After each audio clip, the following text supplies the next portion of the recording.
Imagine Effective burying your immediately, father on a Mr. Chun Tuesday has been while removed your from the board husband of stands a few directors feet away following the discovery holding a of separate significant umbrella. financial Then irregularities. on To the Wednesday, future, that same darling. husband files for divorce, promising child support like some kind To of us. consolation prize. This is By strictly a Friday, business he is matter. already married to someone My new. lawyers will be in touch. What he did not count on, what never Please, you crossed can't his do mind, this. was that the quiet janitor who raised her was actually a billionaire in hiding. And the moment he stepped into that glamorous gala with his new wife, he made a mistake that would ruin him forever. Now, before we see how this unfolds, Look if at you have that, ever been sweetie. underestimated They're for being the everywhere. quiet one, Birds. drop a Pretty comment birds. and tell It's us a where you are perfect day for the watching from. park. Let's see if loyalty and patience still have a place in this world, because what happens next will make you question everything. This is a story about the quiet power of patience, the true meaning of legacy, and why the people who underestimate you always regret it. If you have ever felt invisible, overlooked, or abandoned when you needed someone the most, this story was made for you. He was no longer breathing on his own. Machines were doing the work for him. Maya gripped the cold metal rail of the hospital bed, her knuckles turning white. She listened to the artificial sounds that filled the room, the hiss of the ventilator, the steady beep of the heart monitor, the boring hum of the overhead lights. Her father's chest moved up and down, but it was a mechanical motion, not life. "Daddy," she whispered, her face so close she could smell the sterile scent of the hospital on his skin. "Please, just fight one more time." She held his hand, which was still warm. It felt rough from a lifetime of hard work. A hand that felt strong enough to hold on, yet not strong enough to wake up. The doctor's words were gentle and clinical.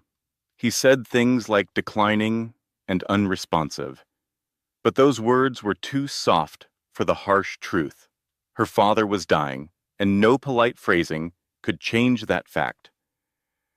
Maya had been at the hospital for 48 hours without a break. She had not slept or eaten a real meal. She survived on bitter coffee and the painful chairs in the waiting room. Her husband, Marcus, had sent 2 texts. The first asked if she needed anything. The second said he would be late.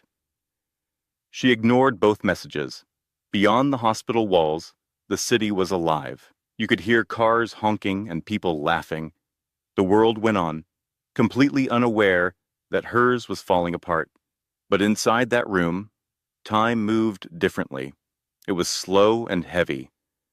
It felt like the weight of the world was pressing down on her, seeing just how much she could take before she shattered. Her father raised her all by himself. He never had help, and he never complained. He just gave her a quiet, dependable love that was there for her every single day. At 7 years old, he showed her how to tie her shoes. At 12, he taught her how to change a car tire. When she was 16, he explained that the loudest people in a room often have the least important things to say. And when she was 23 and announced she was getting married, he did not immediately approve. He paused and watched Marcus carefully during dinner. He asked questions that seemed a little too pointed back then. Afterwards, he hugged her and told her, "I trust you to know what is in your own heart." He did not say he trusted Marcus. A nurse moved silently in the dim room, checking machines and adjusting lines. Her eyes avoided Maya's. She had seen this ending too many times before. Maya felt her phone vibrate, but ignored it. Suddenly her father's fingers moved. Her heart hammered against her ribs as she leaned in close. "Dad." His lips formed words without sound. She strained to hear, desperate for anything. He gave her 3 words, slow and full of effort. His final gift, "Go to bank." And then the alarms began to scream. Nurses rushed into the room, pushing Maya out into the hallway. She could only stand there, helpless, waiting for news she already knew in her soul. Her father was gone, and his last words were a complete mystery. Growing up, Maya believed that every father worked two jobs. Hers certainly did. She could still picture him coming home, exhausted, but always having a warm smile just for her. She thought every dad could fix a broken pipe and tell the most magical bedtime stories. Hers did.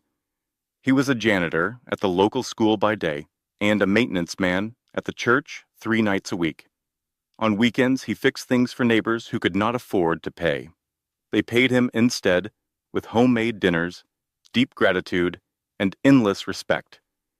He never appeared tired or angry. He simply worked, came home, cooked for them, and asked about her day as if it was the most important news in the world. Their apartment was tiny, with only one bedroom. That bedroom was hers. For 16 years, he slept on the couch and never once complained. They did not have a lot of money, but everything they owned was spotless, organized, and cared for. Her father folded his work uniforms with the same precision other men reserved for expensive suits. He shined his work boots every single Sunday night. On the kitchen fridge, a calendar marked all of her school events in bright red ink. He never, ever missed one. Other children had parents who arrived in fancy clothes, wearing expensive watches and driving new cars. Her father would show up in his janitor uniform, smelling faintly of cleaning supplies, and sit in the very back row so he would not embarrass her. But she was never embarrassed, not for a single moment, because while other parents were checking their phones during the school play, her father watched her as if she were the only person on the entire stage. He also taught her things a janitor should not have known. Things like how to read a complicated contract, how to tell if someone was being dishonest by watching their hands instead of their eyes. He taught her how to enter a room and immediately know who had real influence and who was just pretending. "Money talks, baby girl," he would say while they washed the dinner dishes together, "but character whispers, and the only people worth your time are the ones who can hear the whisper." She did not understand most of it back then, but she never forgot a word. The day she was accepted into college, he began to cry.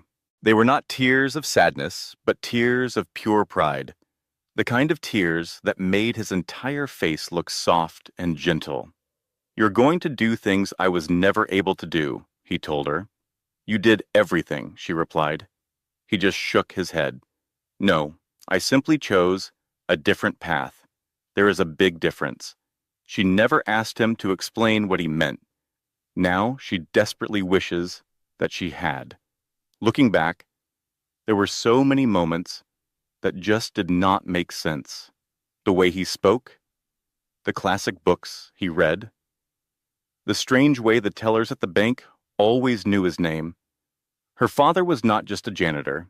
He was a janitor for a reason, and she was about to discover why. It was pouring rain on the day of his funeral, not a gentle, sad rain. This was an angry storm, the kind of rain that soaks you to the bone and turns the ground into thick, heavy mud. It made you feel like the sky itself was angry with the world. Maya stood by the grave, 6 months pregnant. Her husband, Marcus, stood beside her, holding his own umbrella. She noticed it right away, not because she wanted a grand romantic gesture. She noticed because when a strong gust of wind blew rain into her face, he did not even flinch. He did not move to shield her. He just stood there, perfectly dry, scrolling on his phone. One by one, people offered their condolences and gave her a hug. They said all the things you are supposed to say. He is in a better place now. At least his suffering is over. God has a new angel. She just nodded and thanked them, letting them believe their words were a comfort. But what she really wanted to scream was, "He is not in a better place. The better place was right here, with me." He was supposed to be here to watch me become a mother. He was supposed to meet his grandchild. He was supposed to stay. Marcus checked his watch 2 times during the short service. When the pastor invited people to share their favorite memories, Marcus remained completely silent. Maya spoke about her father's hands. She described how they were never still, always fixing things, always building, always there to steady her own when they trembled. Her voice broke in the middle of a sentence, and she had to sit down. Marcus never reached for her hand. As the casket was lowered into the ground, she moved forward to place a single rose on top. The heels of her shoes sank deep into the mud. She started to fall. An older woman from her father's church grabbed her arm, holding her steady. "I have got you, honey," she whispered. Marcus did not even seem to notice. After the service, everyone gathered at the church for something to eat. There were sandwiches that nobody wanted, and coffee that quickly turned cold. People were talking in voices that felt far too loud for such a sad day. Maya sat alone in a corner, completely drained, gently rubbing her stomach. The baby was kicking more than usual, as if it could sense that something was terribly wrong. Marcus finally found her after 20 minutes. "I need to go," he said. It was not a question, but a statement. She looked up at him, confused. "Right now? It is that work thing I told you about last week." She had no memory of it. Maybe he did tell me, she thought. Maybe the grief had wiped it from her mind. In the end, it did not really matter. "Okay," she said softly. He gave her a quick, routine kiss on the top of her head. It meant nothing. "I will see you at home tonight." But he did not come home. By 10 p.m., she was still alone in their apartment, wearing her black funeral dress, just staring at her phone. There was no text message, no phone call, and no explanation. There was only silence and a sudden, sharp realization. She had just buried the only man in her life who had ever truly been there for her. Her husband had checked out of their marriage a long time ago. She just had not been ready to admit it to herself until now. She found out the truth on Instagram, not from her husband, not in a conversation, not even through a friend, but from a photograph someone else posted. It was nearly midnight. She had finally taken off her funeral dress, washed the tear stains from her face, and climbed into her empty bed. Her entire body ached with sorrow.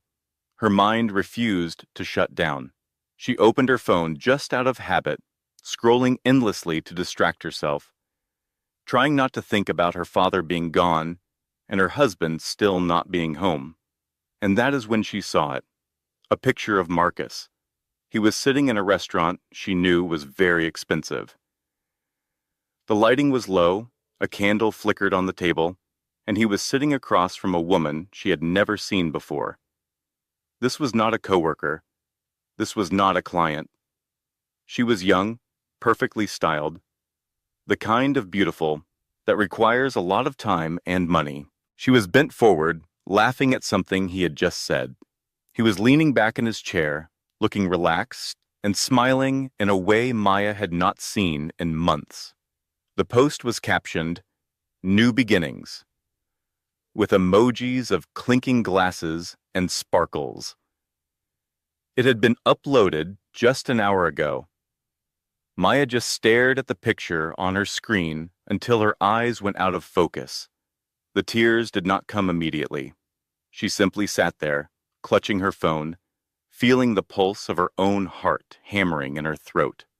Her father had been laid to rest less than 12 hours before, and here was her husband, celebrating a fresh start. She clicked over to the woman's profile. Isabel Chun, a marketing executive with 73,000 followers. Every single photo was a perfect advertisement for a life Maya felt she could never attain. Maya scrolled backward through Marcus's recent online activity. She saw likes on Isabel's posts that dated back 3 entire months. She noticed comments that were overly familiar, a clear pattern that she had been either too naive or too exhausted to see before.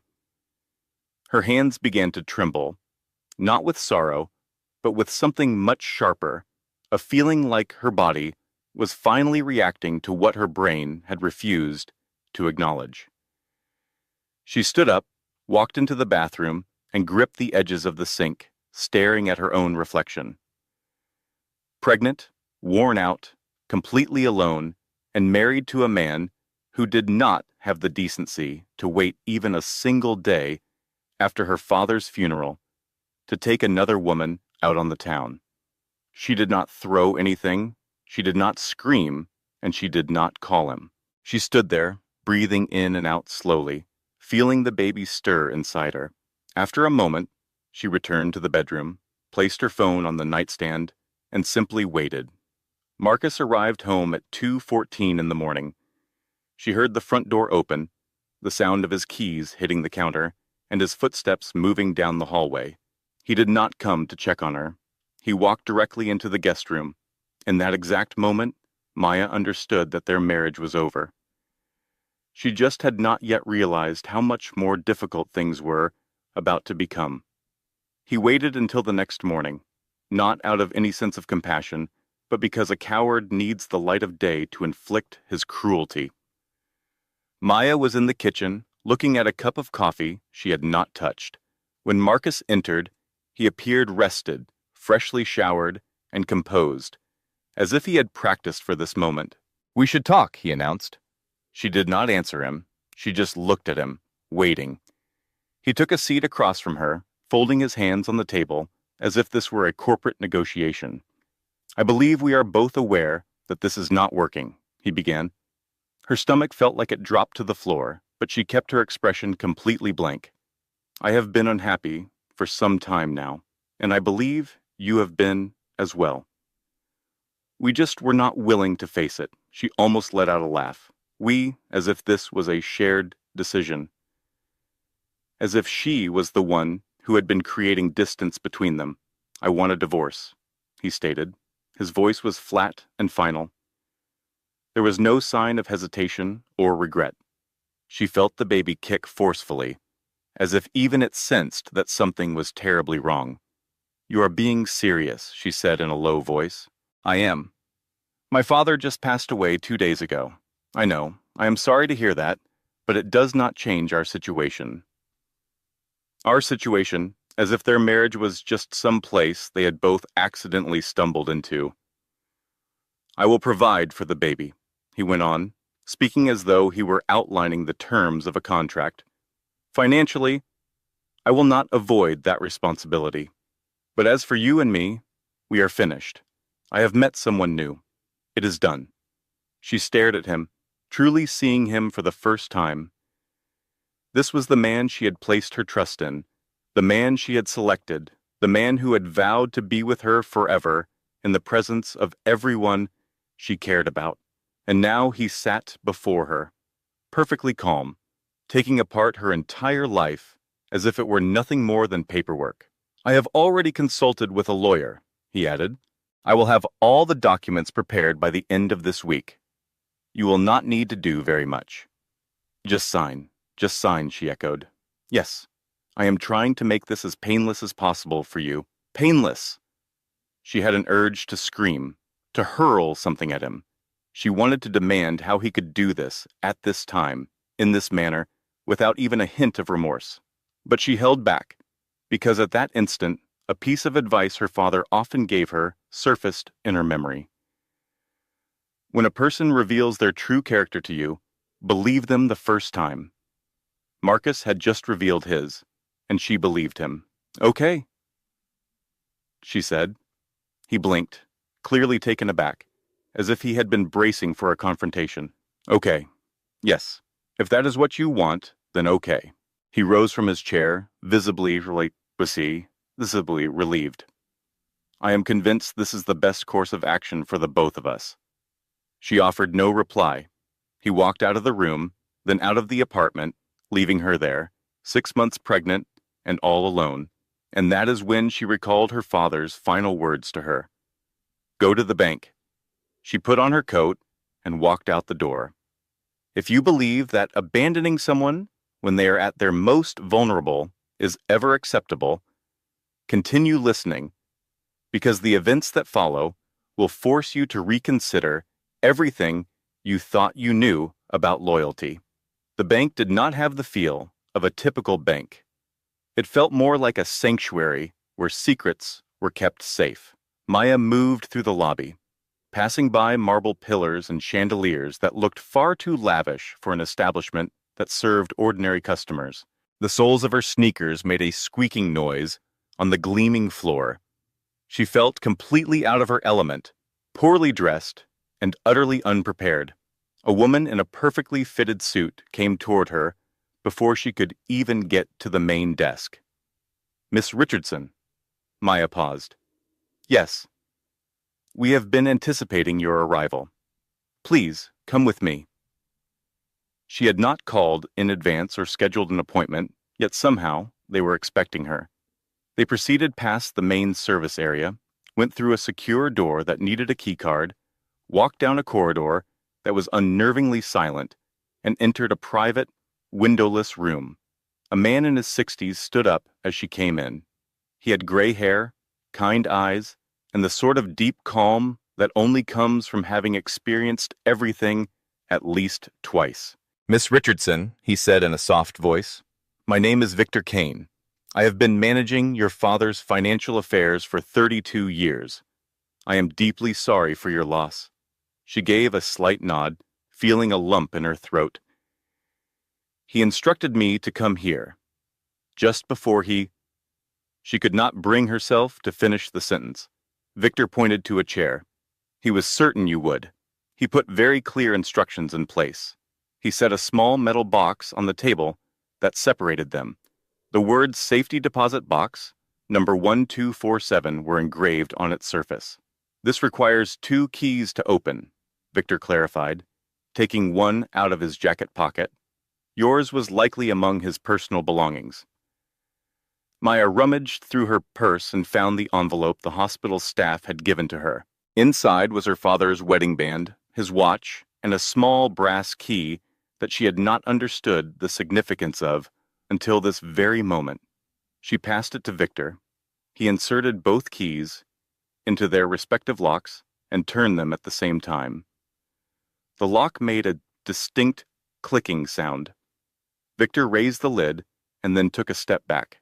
"I will leave you to have some privacy. Please take all the time you require." He exited the room, shutting the door behind him. Maya gazed at the box. Inside, there was a pile of documents fastened with a black paperclip, a sealed envelope with her name written in her father's script, and underneath it all, something that made her gasp. Photographs, old ones. Her father, looking young, perhaps 25, standing before a grand mansion, dressed in a suit that was more expensive than anything she had ever seen him in. In his whole life, surrounded by individuals who appeared to own the entire world. She turned to the next picture, which was a newspaper clipping, yellowed with age, but still legible. Hartwell heir disappears following a family disagreement. She noted the date, which was 34 years ago. The name printed below the headline was James Hartwell III. She looked at the photograph once more. It was her father, but the name was incorrect. Her hands trembled as she picked up the documents. The first page detailed a legal trust that had been created 28 years prior and was updated just 3 weeks before her father's death. The beneficiary was listed as Maya Richardson. The trustee was Victor Kane. She quickly read through legal language that she did not completely grasp. She saw phrases like irrevocable and protected interest and a spousal exclusion clause. Then she noticed a number written at the bottom of the third page. She read it a second time and then a third because it seemed impossible. Her father, the man who had worked cleaning floors for 35 years, had left her a sum of money that was beyond belief. It was not a house, or some savings, but an entire empire. With unsteady hands, she opened the envelope.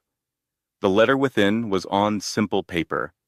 There was no logo or letterhead, only her father's neat handwriting, which slanted slightly to the right, just as it always did when he was writing carefully.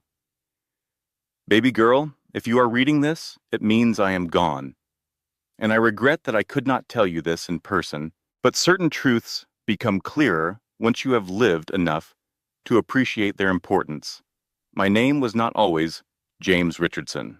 I was born James Hartwell III, the heir to a family that prioritized legacy above love and control above character. My father established an empire. My grandfather made it larger, and I was supposed to carry it on. There were to be no questions, no straying from the path, and no personal choices. When I was 26, I met your mother. She was working at a bookstore near my university. She wore her hair in a braid and would read poetry on her lunch breaks. She made me laugh in a way I never knew I was missing. She was not interested in my family name or the money. She was interested in the person I was when no one else was around. I wanted to ask her to marry me. My family refused, not because they thought she was not worthy, but because she did not fit into their master plan. They were interested in alliances, mergers, and arrangements that would look impressive in financial publications. So, they presented me with a choice. I could have the fortune, or I could have the future I truly desired. I chose her, and they made certain that I would pay a price for it. Maya paused her reading to wipe away tears, then continued. They cut me off completely, disowned me in public, and removed my name from every family document as if I had never been born. I changed my name, found a job that did not require a background check or connections. I started a new life with nothing but the woman I adored and the conviction that a truly good life is not built on money. It is built on meaning. Your mother and I were together for 6 years before she passed away while giving birth to you. And those 6 years were the most fulfilling of my entire life. But here is the secret they never discovered. The one detail I took care of before I walked away from it all. I did not actually give up the fortune. I completely restructured it. I concealed it within such complex legal safeguards that even they were unable to get to it. I transferred control to someone I had complete faith in, and then I waited. I did this not because I sought revenge, but because I had a feeling that one day you would be the one who needed it. The money has been growing quietly and strategically, overseen by individuals who know that true wealth is not about what you spend. It is about having security and having options. I wanted to give you the strength to defend yourself from the kind of people I left behind. They are people who see worth in you only when they believe you are useful. I wanted you to grow up free from that world. I needed you to discover yourself before you discovered what you possessed. I wanted you to choose love for genuine reasons and to forge your character when nobody was looking. Now that you know the truth, there is something else you must grasp. This is not about changing who you are. It is about giving you the means to remain exactly yourself, without compromise, without fear, and without ever needing anyone else's approval. Maya put the letter down. Her father had not been hiding from his fortune. He had been shielding her from it until the very moment she would need it the most. The other documents explained everything in language that felt both cold and precise, titled Irrevocable Trust Agreement. It was created 6 months after her father adopted his new name. The agreement was updated every 5 years. Its last revision was 3 weeks before he passed away, immediately after he received the diagnosis that his time was short. Maya read through the document with care, making herself absorb every detail. This trust was not simply cash in an account. It was a fortress constructed from legal terminology and careful long-term planning.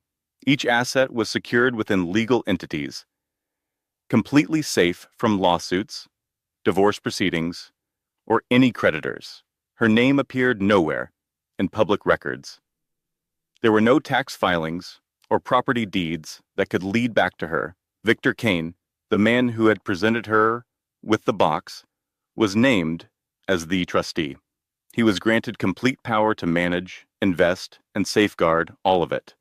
However, he could not use a single dollar of it without her written permission after her 25th birthday. She had turned 25 just 3 months earlier. One particular section caught her eye. It was called the Spousal Exclusion Clause. She read it a second time, trying to decipher the complex legal phrasing. Then, the meaning became clear.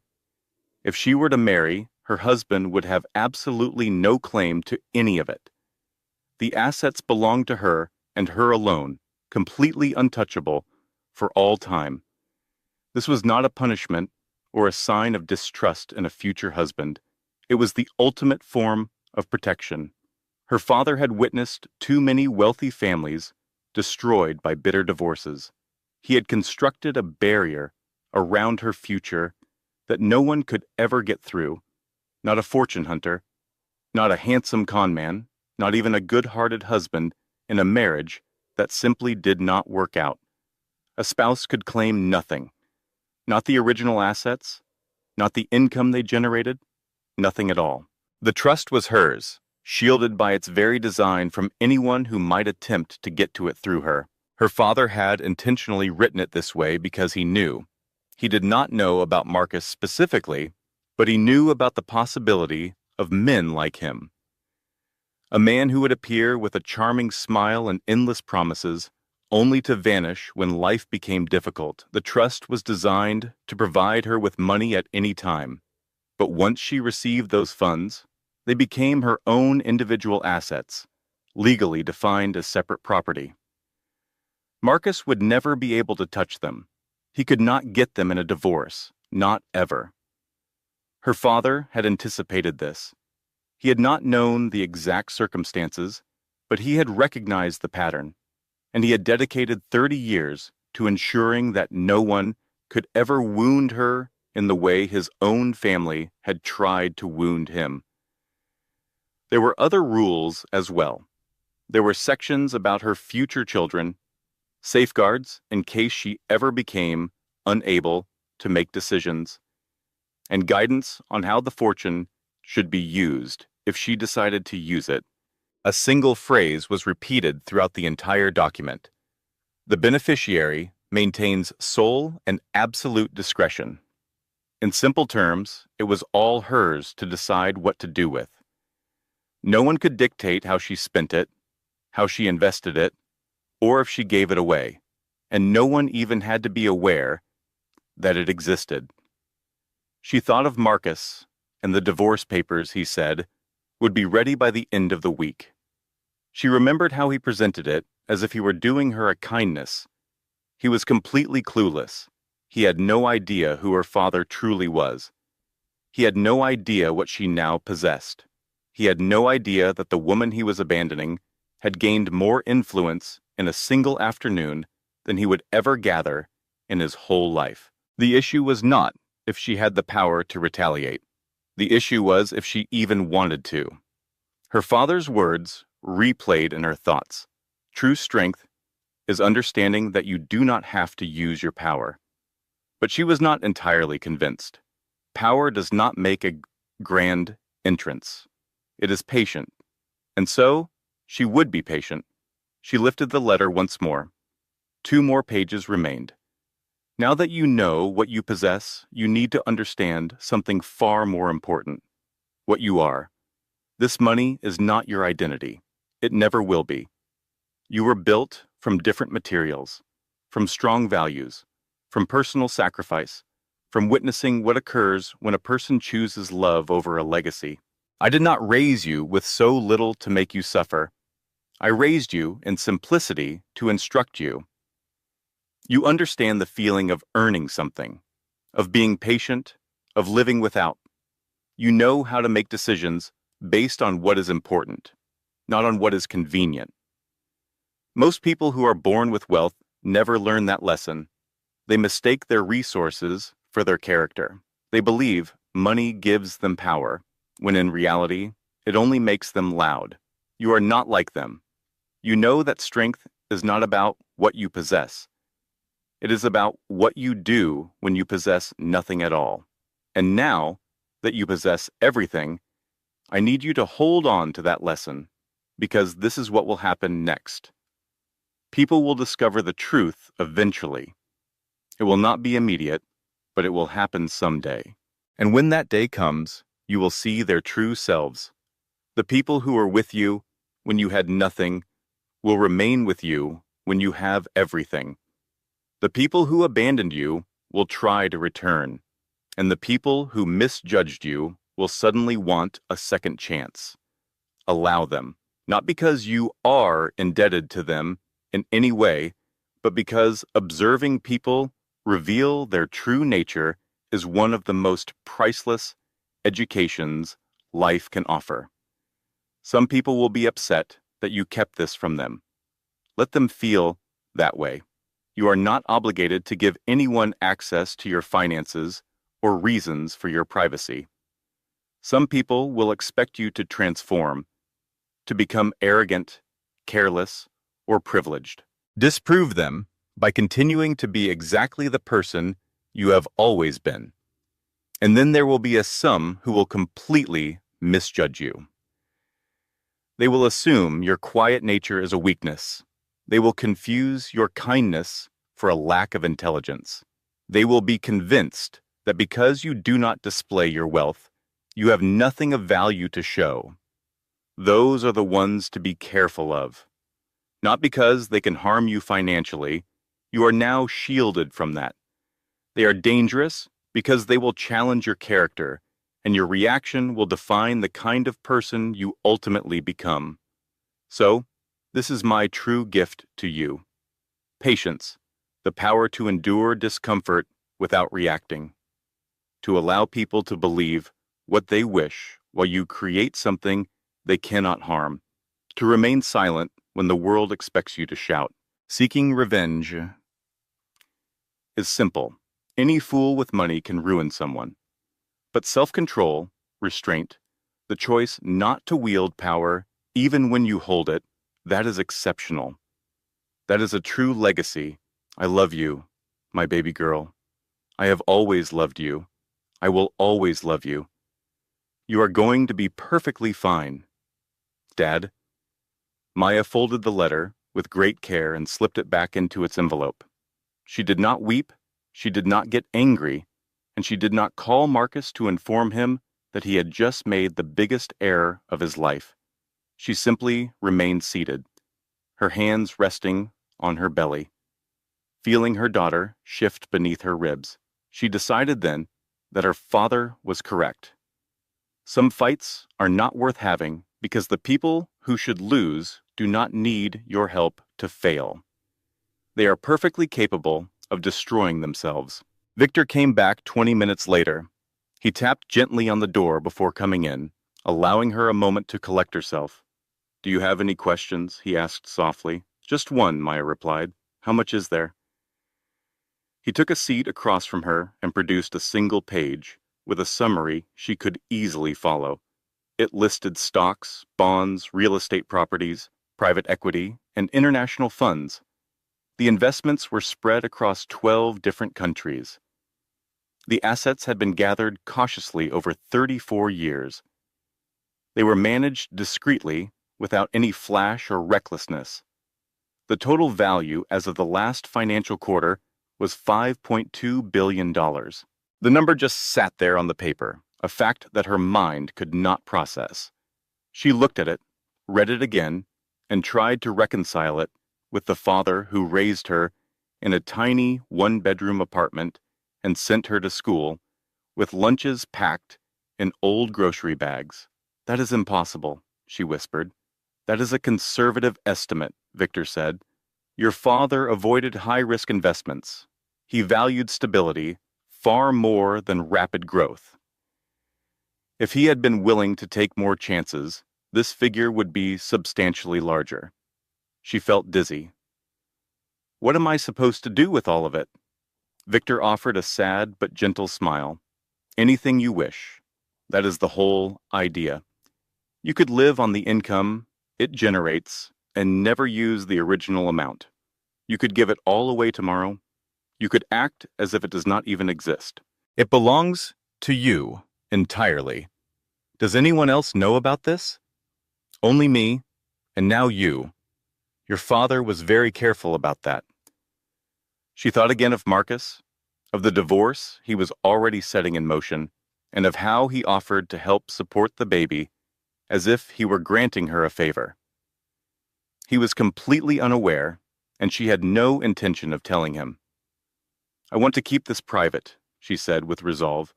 Nobody else needs to know. Victor nodded. That is a very wise choice. When you are ready, we can arrange for distributions. Until that time, everything will remain exactly as it is now. She got up, shook his hand, and left the bank the same way she had come in, alone, unsure and grieving, but fundamentally changed. Because she was now aware of something that Marcus was not. The woman he had abandoned was not broken. She was safeguarded. And patience, just as her father had taught her, was the most formidable weapon anyone could possess.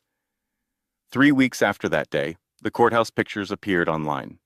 Marcus and Isabel, married in a hurry, very publicly, smiling as if they had just won a prize. The comment section quickly filled with reactions. Wow, that was fast. Did his wife not just lose her father? Some people truly have no decency. Maya saw the pictures and felt the sharp pain, but she did not react. She simply moved forward. She went to doctor's appointments, prepared the baby's room, and read her father's letter again and again until every single word was committed to memory. Whenever someone asked how she was holding up, her answer was always the same, delivered with a calm smile. I am fine. And the truth is, she was. It was not that the betrayal felt like nothing, but she understood a lesson Marcus never would. True strength does not perform for a crowd. It simply waits for the right moment. Think about it. Real power is silent until it has to be used. Most people shout their newfound influence from the rooftops, but those who have truly earned it know better. Marcus moved quickly. Their divorce was complete in just 43 days. He remarried only 12 days later. Maya signed every document without a single protest. She requested no spousal support. She did not battle for what little they owned. She simply took her personal belongings, which amounted to very little by law, and allowed him to leave believing he had handled the situation with maturity. He made a single post on social media, a carefully crafted message about embracing the future and choosing joy. The comments poured in, a mix of praise and disgust. Some said, "Good for you, man," and life is too short. Others were furious, writing, "You could not even wait 6 months? Her father just passed away." Another added, "This is exactly why no one believes in marriage anymore."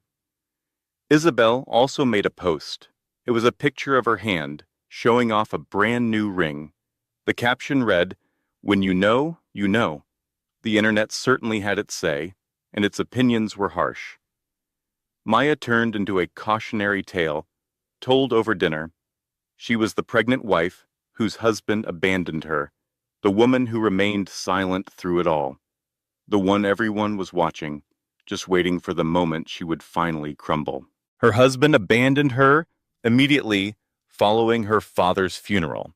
The story was seen as sympathetic, tragic, and slightly pathetic. She learned about the public reaction from others. Friends struggled to find the right words. Acquaintances sent uncomfortable text messages. Strangers online debated if Marcus was a terrible person or just being honest with his emotions. She never set the record straight, never defended her side, and never explained that she was actually doing fine. In fact, better than ever. She just lowered her gaze and waited, remembering a lesson her father had taught her that few people ever learn. Public perception is fleeting, but a person's true character lasts forever. And in that moment, Marcus was revealing his true character to the world. She did not have to utter a single word. By the 7th month of her pregnancy, the online chatter had largely faded away. People found new scandals and fresher dramas to discuss, focusing on someone else's messy separation. Maya filled her days by assembling nursery furniture, folding baby clothes, and reading books on childbirth that both scared and comforted her. Victor would call once each week to check on her, ensuring she had everything she required. She always told him yes, even when the reality was far more complex. She was not having money problems. Victor had arranged for a small monthly payment that took care of her rent, food, and medical expenses without drawing any attention. But she was having a hard time emotionally, not because of Marcus, but because of his complete silence. Her father was gone. Her husband was gone. The only one who could have possibly understood her situation was a man she would never get to know. It was the version of her father who had faced the same impossible decision 30 years before. Then, on a Tuesday in late September, a package arrived. It was a cream-colored envelope made of heavy paper with her name written in beautiful handwriting and no return address. She opened it with care. Inside was an invitation that read, "You are cordially invited to the inaugural event of the Richardson Hartwell Foundation." Her breath hitched in her throat. She read the words a second time. Richardson Hartwell was her father's true name, and it was her name as well. The event was set for October 14th. It was a black tie affair at a private location with a select number of guests. At the bottom, in smaller letters, it said, "Your presence is requested as the Foundation's primary honoree." She had no clue what this meant. Victor had not said anything about a foundation. Her father's letter had not mentioned one either. She took out her phone and dialed Victor's number. He picked up after 2 rings. "You received the invitation," he stated. It was not a question. "What is all this?" "This was your father's last project. He planned it for 2 years before he became ill. I have been carrying out his wishes since he passed away. It is time." "Time for what?" Victor paused for a moment, then said softly, "It is time for everyone to know who you truly are." Her heart began to race. "I did not consent to this. You are not required to do anything that makes you uncomfortable. But the event is going forward and the guest list is already complete. Who is on the list?" There was another silence. Everyone who should be there, including Marcus. The official announcement was made 3 days later. A professional and polished press release was sent to local news outlets and nonprofit groups throughout the state. It announced, "The Richardson Hartwell Foundation launches with a $50 million endowment to support educational access, career development, and assistance for single-parent families." The newly formed Richardson Hartwell Foundation is preparing to launch its very first fundraising gala next month. The foundation was established to celebrate the legacy of James Richardson, a man who spent over 3 decades helping his community in subtle but profound ways. The local paper ran a photo of her father, but not in his usual custodian uniform. It was a picture from years ago, showing him in a fine suit, looking like a man who commanded boardrooms. The people who knew him were completely taken aback. "Wait a minute, that is the handyman from the elementary school. I had no idea he was wealthy. Who is backing this foundation?" The official announcement was silent on that question. It named Victor Kane as the executive director and listed a board of advisors filled with names that nobody in town had ever heard of. The announcement also mentioned an anonymous founding donor whose generous gift had made the whole project a reality. The town's reaction was guarded. People were intrigued, but also doubtful.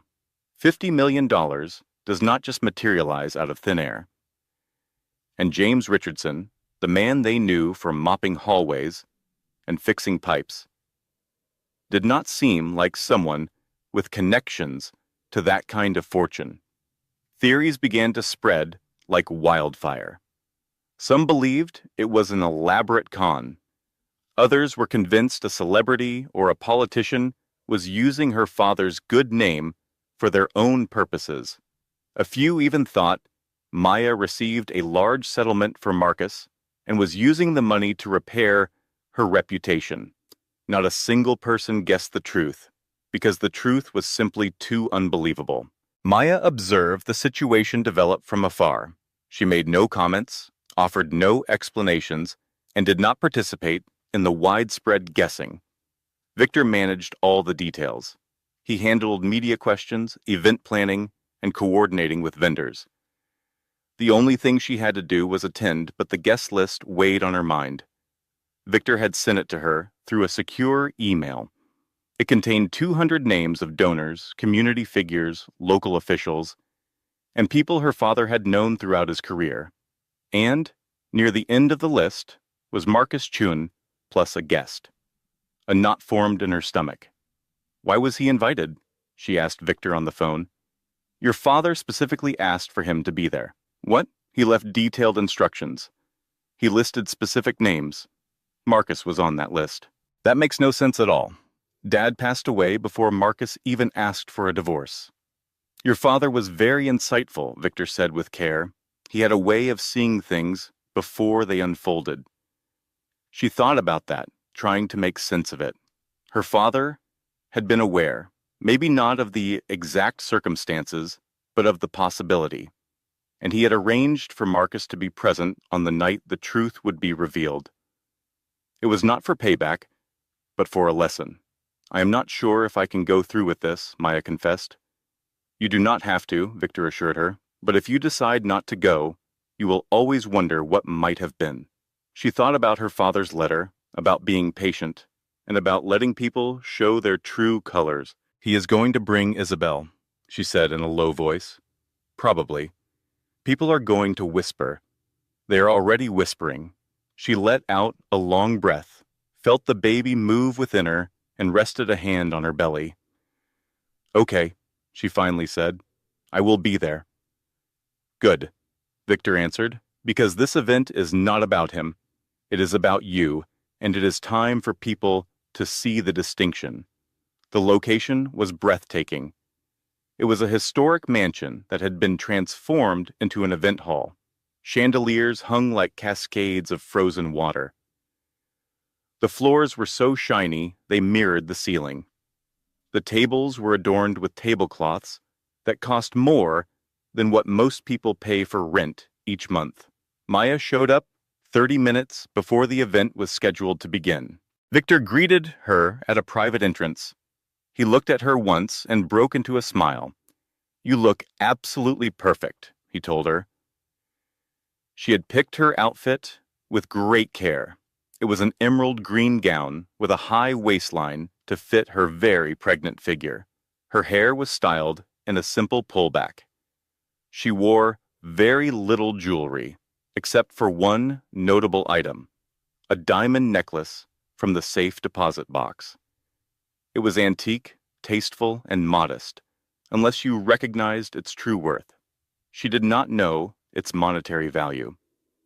She only knew it had once belonged to her grandmother. This was the woman her father's family had cut out of their lives along with him. Wearing it felt like the right thing to do. How are you feeling? Victor asked. I am terrified, she confessed. Good. That proves you are paying attention. The guests began to filter in. Maya observed them from a secluded room with a one-way window that looked out onto the main ballroom.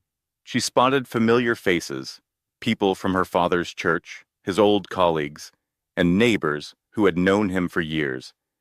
And then she spotted Marcus. He entered with Isabel on his arm. Isabel was dressed in a vibrant red dress, looking bold and self-assured, the type of woman who enters a room and expects all eyes on her. Marcus seemed out of place, not because of the fancy event, but because he had no idea why he was there. He searched the crowd for Maya. He probably could not see her. Isabel guided him to the bar. They got their drinks, smiled at strangers, and acted like a happy, successful couple. Maya could feel her own heartbeat in her throat. Victor suddenly appeared next to her. You do not need to go out there just yet. We can wait until the main program begins. No, Maya said softly. I want to enter just like any other guest. Are you certain? She gave a firm nod, remembering another one of her father's important lessons. Being confident is not about feeling prepared. It is about taking the next step, even when you are not. She exited the private room, walked along a corridor, paused at the threshold of the grand hall, took a deep breath, and then walked through the doors. The room did not fall silent all at once, but the atmosphere certainly changed. Have you ever seen someone so badly underestimated that their quiet revenge changes everything? That's what happened to Maya. This story is about the quiet power of character, and it is a lesson for anyone who thinks money is the only thing that matters. So stay with us if you believe in second chances built on truth. The story begins as conversations in a crowded room suddenly stop. Every eye turns to the door, not for a celebrity, but for a woman who is very clearly pregnant and completely alone. Her ex-husband Marcus saw her. His face shifted from surprise to confusion and then to panic. His new partner Isabel whispered something, but he just stared, frozen. Maya ignored him completely. With quiet dignity, she walked to a reserved seat, sat down, and folded her hands on her lap. Just breathe. An older woman with a kind face approached. You must be Maya, she said gently. I am. Your father talked about you constantly. I am so sorry for your loss. Thank you. The woman gave her a warm smile. He would be so incredibly proud of you tonight. A lump formed in Maya's throat, and all she could do was nod. One by one, others approached to share their sympathies and memories of her dad. But on the other side of the room, Marcus was stuck in his chair.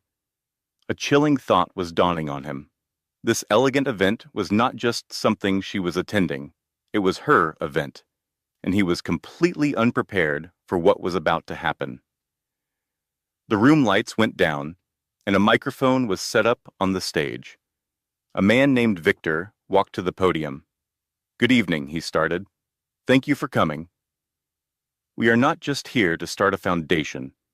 We are here to celebrate a man who lived with integrity every moment of his life, especially when he thought no one else could see.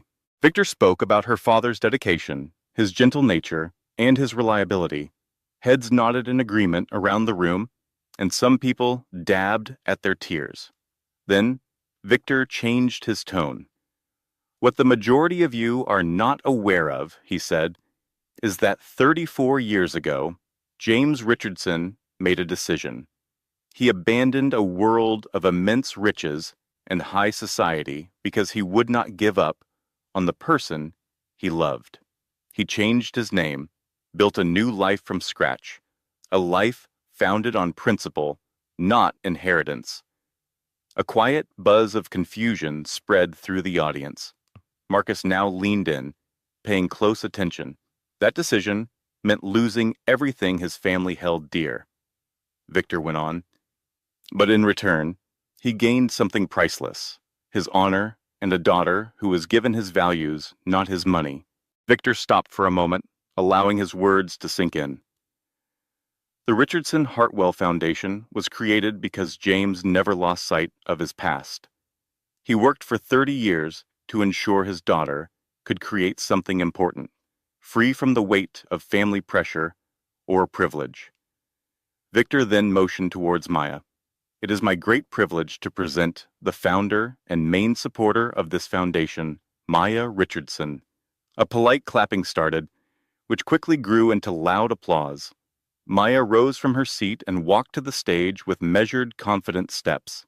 She watched the look on Marcus's face transform right before her eyes. His confusion was turning into understanding, and that understanding quickly twisted into horror as he finally put all the pieces together. Richardson Hartwell was her father's actual name.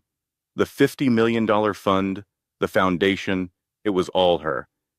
Isabel glanced at him, bewildered by how he was acting. He offered no reason. He just watched the woman he had abandoned. The woman who was 6 months pregnant, mourning her father, and who he thought was defeated.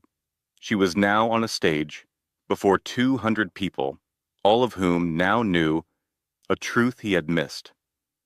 She was not a broken person. She was the heir to a legacy.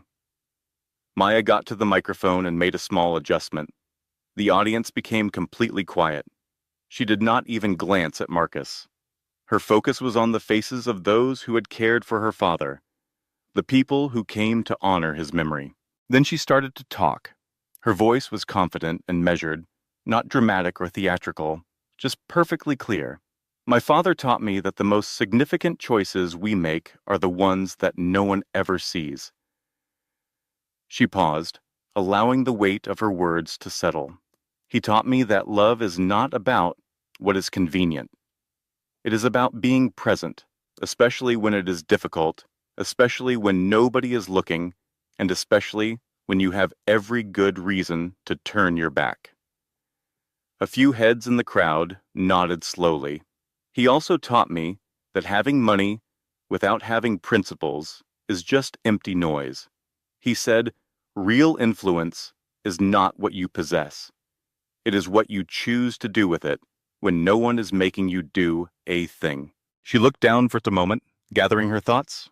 Most of you knew my father as the custodian, the maintenance man, the person who came in before sunrise and left long after dark, never once looking for praise. She raised her eyes to meet the crowd's. What you did not know was that he was born into one of the richest families on the East Coast. He was meant to take over a corporate empire. He walked away from all of it because the people who controlled that fortune told him that his love was not worth the price. Murmurs and gasps spread through the room. He proved every one of them wrong. Her voice remained strong. For 34 years, he lived a life that showed true worth is not measured by your bank account. It is measured by your integrity. And when he passed away, he left me something so much more important than money. She paused again. He gave me a choice. The room was silent. I could have kept all of this a secret. I could have taken the inheritance he left and vanished. No one would have ever found out. No one would have been bothered by it. She made eye contact with the audience. But my father did not conceal his fortune out of shame. He concealed it because he wanted me to understand my own identity before I understood my own net worth. She let that idea sink in. And since I now understand both, I am making the choice he would have made. I will create something with purpose. I will assist those who have been overlooked. I will provide for families who lack a financial cushion. At that moment, Victor set a folder on the stand next to her. The Richardson Hartwell Foundation is launching with a starting fund of $50 million, Maya announced. And it is structured to grow and have a lasting impact for generations. The crowd began to clap, but she held up a hand. She had more to say. That $50 million is less than 1% of the entire trust my father created for me. The clapping died instantly. People started looking around, trying to calculate the true amount in their heads. The most recent valuation of the trust is $5.2 billion. A deep quiet fell over the room. It was not the silence of surprise, but the silence of a profound realization. She did not look proud or smug. She simply delivered the information as a statement of fact. I am sharing this with you not to show off, she said, but to be perfectly clear about one thing. My father did not teach me how to be wealthy. He taught me how to be accountable, and that is precisely my plan. She then moved away from the microphone. The applause that erupted was not just respectful. It was a roar. The entire room was on its feet, clapping, with some people openly weeping. Maya calmly left the stage and went back to her chair. On the other side of the room, Marcus was motionless, he was pale, and his knuckles were white from gripping the table. Isabel was trying to talk to him, but he could not hear her. He was busy calculating. The woman he had abandoned, the one he assumed had no resources, was now in control of more money than he could imagine in 10 lifetimes. He had left her, not because of who she was, but because he had never taken the time to truly see her. Her story is a powerful reminder of what can happen when we judge people without knowing their full truth. As soon as Maya was off the stage, Marcus tried to make a quick exit. He stood up, grabbed Isabel's hand, and mumbled something about needing fresh air. But Victor was already there. He was not physically stopping them, just standing near the doorway with a serene smile on his face. It was a calm, all-knowing look that said everything without a single word. Marcus stopped in his tracks. Isabel looked completely puzzled. What is happening? He could not respond, because what words were there? That his ex-wife, from only 8 weeks ago, the one he abandoned during her time of grief and pregnancy, was now one of the richest individuals in the entire state. That he had thrown away a future with billions of dollars because he was too impatient to endure a difficult time. That all of his choices for the last 6 months were built on a complete misjudgment of who truly held the power. Isabel pulled on his sleeve. Marcus, please say something. He collapsed back into his chair like a puppet with its strings cut. All around them, the room buzzed with excitement about the new foundation, Maya's poise, and her father's amazing life.